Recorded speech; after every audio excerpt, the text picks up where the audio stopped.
Abraham को परमेश्वर ने अलग से अनुग्रह दिया है और वही अनुग्रह आज तक इज़राइल पर बनी रहा। उस अनुग्रह क्या था? देखिए, उत्पत्ति की पुस्तक 12वां अध्याय पहली और दूसरी और तीसरी आयतों को हम पढ़ते हैं।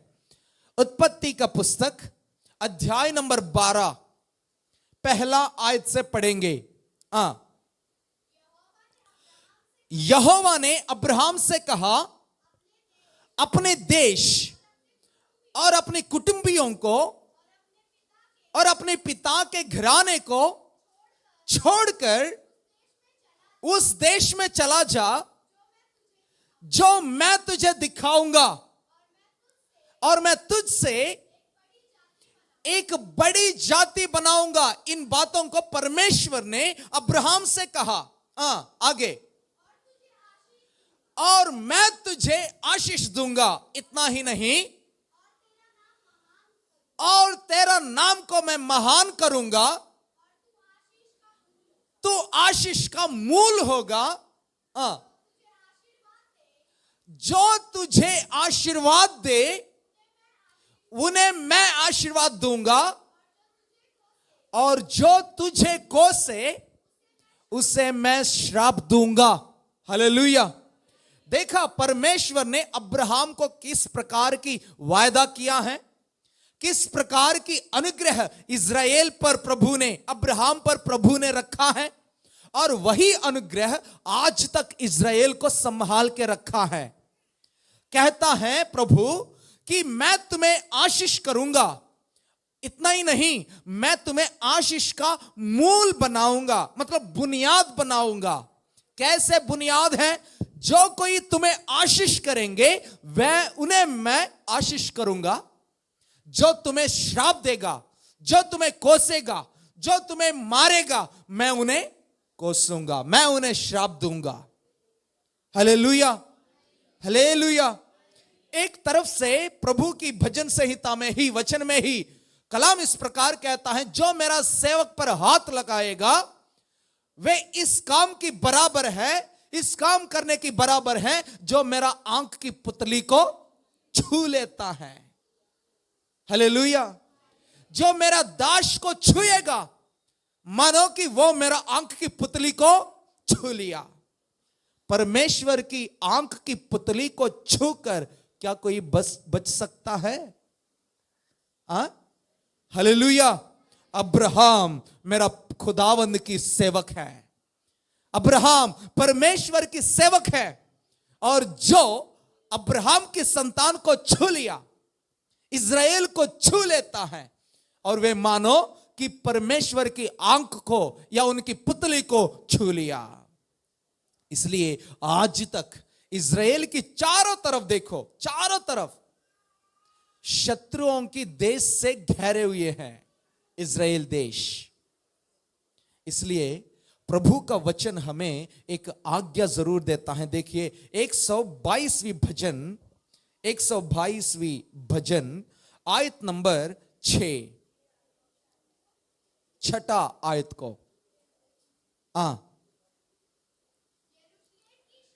यरूशलेम की शांति के लिए वरदान या प्रार्थना मांगो,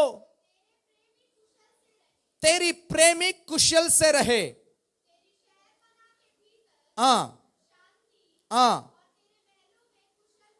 तेरी महलों में कुशल होवे। हालेलुया। आगे, अपने भाइयों और संगियों के निमित्त मैं कहूंगा कि तुझ में शांति हो। Hallelujah, hallelujah. अपने भाइयों और अपने संगियों के निमित्त मैं प्रार्थना मांगूंगा कि यरूशलेम में कुशलता बनी रहे, यरूशलेम में शांति बनी रहे। आमीन, हालेलुया।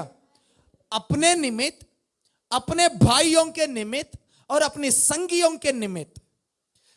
इसका अर्थ यह है, जब तक यरूशलेम में शांति है तब तक दुनिया में शांति बनी रहेगी।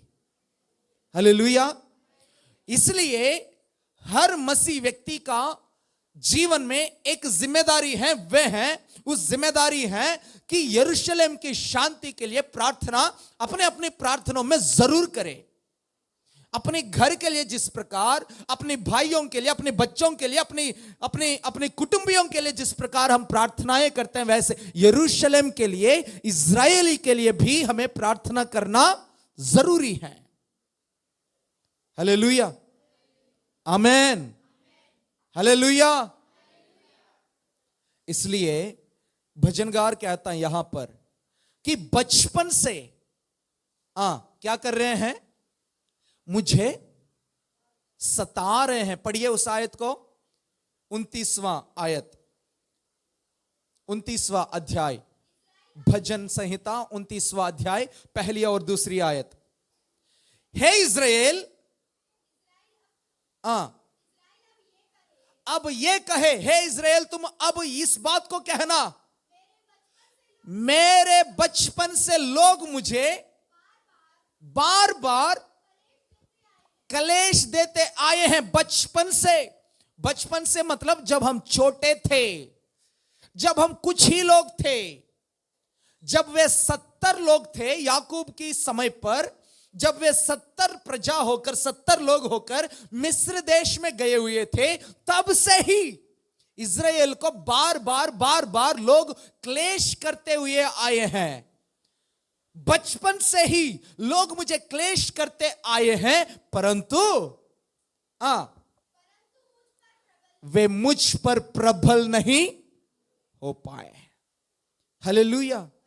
इज़राइल देश भारत जैसे इतना बड़ा देश नहीं है। इज़राइल की देश चीन जैसे बड़ा देश नहीं है। इज़राइल की देश छोटी सी है, बहुत छोटी सी। अगर उनके चारों तरफ जो शत्रुओं की राज्य है, वो अगर उन्हें मिटाने की कोशिश करें, मिटा तो सकते हैं, लेकिन परमेश्वर की अनुग्रह, परमेश्वर की हाथ, परमेश्वर की वरदान, परमेश्वर की वायदा अब्राहम के द्वारा इज़राइलियों के जीवन पर होने की वजह से आज तक इज़राइल को उखाड़ नहीं पाए थे लोगों ने। आमेन, हालेलुया। इसलिए वचन कहता है बचपन से, शुरुआत से ही इज़राइल को सताते हुए दुनिया आ रही है, परंतु वे प्रबल नहीं हो पाए हैं, प्रबल नहीं हो सकते हैं। Hallelujah, hallelujah. हमारे अंदर इस प्रकार की सवाल भी आता है, इज़राइल देश में यीशु मसीह को तो विश्वास नहीं करते हैं, को तो एक नबी या एक भविष्यवक्ता के रूप में देखते हैं, हो सकते हैं, लेकिन परमेश्वर क्रोध करने में विलंब है। क्रोध करने में वे क्या है? शांति का राजकुमार है वे। इसलिए हमेशा समय दे रहा है लोगों को कि वे यीशु मसीहा के द्वारा उद्धार को प्राप्त कर पाए। पता है, शैतान को भी परमेश्वर अगर चाहे ऐसे मिटा सकता है। चुटकी भर में शैतान को परमेश्वर गला कूटकर उसे बंद कर सकता है, परंतु परमेश्वर का स्वभाव यह नहीं है कि सभी को उठाकर अनंत की आग की कुंड में डाले या नरक भेजे या सबको मार डाले, सबको सताए। यह परमेश्वर की स्वभाव नहीं है। परमेश्वर का स्वभाव बार बार हमें मौका देना ताकि हम सच्चाई को जानने पाए। हालेलुया। इसलिए शैतान को भी बार बार प्रभु मौका देते हुए आ रहा है ताकि वे अपनी गलती को माने। वो तो गलती नहीं मानेगा, इसलिए उनका अंत हम प्रकाशित वाक्य में देख पाते हैं। लेकिन जो कोई प्रभु के सामने अपनी गलतियों को मान लेते हैं, उनके जीवन में परमेश्वर जरूर माफ करता है और उन्हें आशीष करता है। हालेलुया। इसलिए इज़राइल पर भी अब्राहम को दिया हुआ वरदान या वायदे के अनुसार आज तक परमेश्वर उन पर अनुग्रह देता ही रहा। एक ना एक दिन जरूर पूरी पूरी इज़राइल यीशु मसीह पर यकीन करेंगे। आमेन, हालेलुया। और कुछ दिन पहले ही इज़राइल देश में हजारों हजार लोग प्रभु यीशु मसीह पर विश्वास किए थे और बपतिस्माएं पाए हुए थे। और यह शुरुआत है और यह शुभ सूचन है कि इज़राइल देश की उद्धार जरूर होने वाली है। आमेन, हालेलुया। इज़राइल देश क्या आशीष का कारण ठहरेगा कि नहीं ठहरेगा, या उद्धार पाएगा कि नहीं पाएगा, यह सवाल सबके जीवन में है। लेकिन वचन हमें साफ साफ कहती है कि पूरी पूरी इज़राइल उद्धार जरूर पाएगी। आमेन, हालेलुया। बोलो यीशु मसीह की। इसलिए इज़राइल की उद्धार के लिए, यरूशलेम की कुशलता के लिए हम सबको हमेशा प्रार्थना करना जरूरी है। आमेन। इसलिए मेरे भाइयों, सभी अपने अपने प्रार्थनाओं में यरूशलेम के लिए प्रार्थना करें। मैं चाहता हूं अभी इस वक्त में 2 मिनट के लिए हम सभी यरूशलेम और इज़राइल के लिए प्रार्थना करेंगे। अपनी आंखों को बंद करेंगे इस समय में और प्रभु से कहेंगे, क्योंकि वचन कहता है जो तुम्हें आशीष करेगा मैं उन्हें आशीष करूंगा। हमारे जीवन में आशीषों को पाने के लिए हम इज़राइल को आशीष करेंगे, अब्राहम की संतान को आशीष करेंगे। आइए हम अपनी आंखों को बंद करें और प्रार्थना करेंगे इस समय में। प्रभु जी, यरूशलेम की और इज़राइल की ओ प्रभु जी, ओ खुदावन सीमाओं पर प्रभु शांति छाने पाए।